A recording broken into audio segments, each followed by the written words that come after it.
Assalamualaikum warahmatullahi wabarakatuh. Ketemu lagi dengan saya Pak Edi T Channel. Kali ini saya akan kembali membahas tentang pelajaran kelas 4 SD, tepatnya adalah pada tema 2 subtema 1 pembelajaran 5 kelas 4 SD untuk halaman 36 sampai 39 ala Pak Edi T Channel.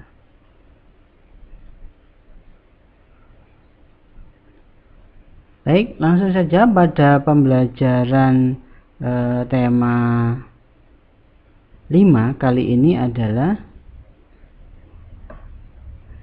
nah ini dilihat, sebelumnya kamu telah berlatih teknik vokal dalam menyanyikan lagu Menanam Jagung. Menyenangkan bukan? Ayo kita nyanyikan kembali lagu tersebut dengan nada dan tempo yang tepat. Ayo berlatih. Kamu akan menyanyikan lagu Menanam Jagung secara berkelompok yang terdiri dari atas 5-6 orang. Perhatikan penjelasan gurumu tentang tempo dan tinggi rendah nada. Setiap kelompok akan tampil secara bergiliran. Ketika ada kelompok yang tampil, setiap siswa memperhatikan teknik bernyanyi kelompok yang tampil dan membuat catatan pada kertas yang telah disediakan guru. Catatan lebih diutamakan tentang tempo dan tinggi rendah nada. Karena menanam jagung, maka ini ada informasi bahwa jagung adalah salah satu sumber daya alam yang berasal dari bidang pertanian. Indonesia juga kaya dengan sumber daya alam laut. Salah satunya adalah ikan. Tahukah kamu sumber energi yang digunakan untuk mengeringkan ikan? Ayo kita mengamati gambar di bawah ini. Terdapat ada orang yang sedang menjemur ikan. Ini akan diolah, akan biasanya dibuat untuk industri rumahan.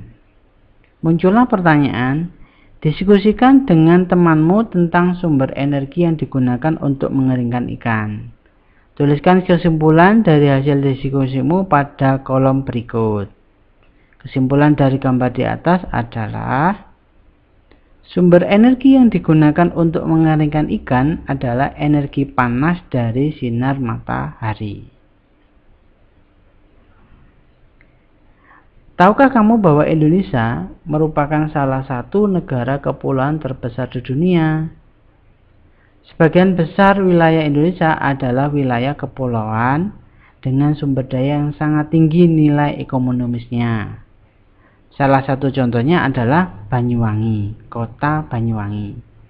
Panjang garis pantai kabupaten yang berada di paling ujung timur Pulau Jawa ini sekitar 175 km.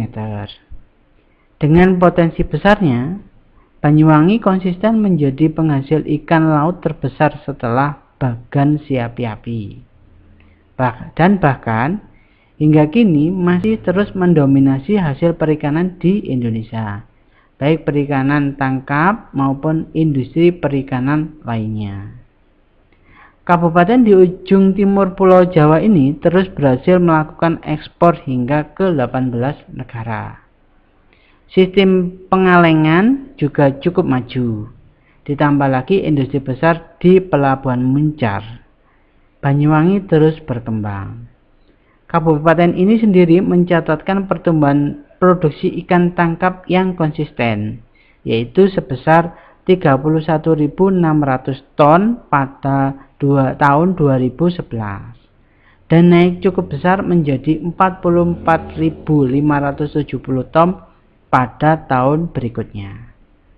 Pada tahun 2013, produksi ikan tangkap Banyuwangi mencapai 49.539 ton. Dengan jenis ikan tangkap terbanyak adalah ikan layang dan lemuru. Dalam bidang perikanan, Banyuwangi menyerap banyak tenaga kerja, mulai dari nelayan, pekerja industri perikanan, hingga industri rumahan. Dari paragraf di atas ini, maka muncul pertanyaan. Jawablah pertanyaan berikut berdasarkan teks. Bagaimana kaitan antara letak Banyuwangi dengan sumber daya alam di wilayah tersebut? Jelaskan. Banyuwangi terletak di daerah pesisir pantai, sehingga daerahnya mempunyai potensi sumber daya alam laut, di antaranya ikan. Bagaimana kaitan antara sumber daya alam dengan kehidupan masyarakat Banyuwangi? Jelaskan. Banyuwangi mencatat pertumbuhan produksi ikan tangkap yang konsisten, sehingga menyerap banyak tenaga kerja, seperti nelayan, pekerja industri perikanan, dan industri rumahan. Bagaimana dengan wilayah tempat tinggalmu?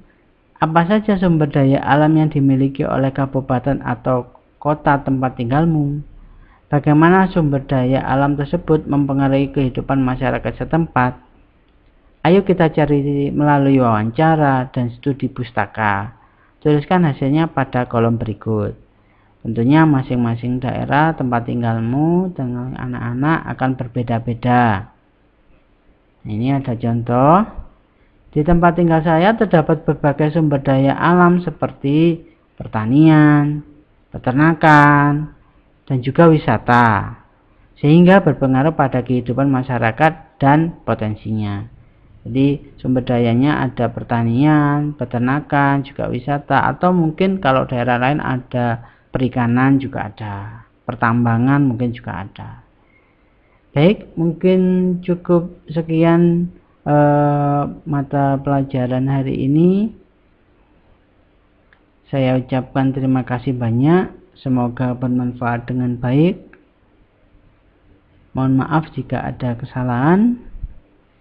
Pesan saya tetap jaga kesehatan biar selalu sehat bugar, tetap semangat belajarnya, dan tetap sholat biar selamat. Mohon jangan lupa di klik subscribe, like, and share. Dari saya cukup sekian. Saya akhiri. Wassalamualaikum warahmatullahi wabarakatuh.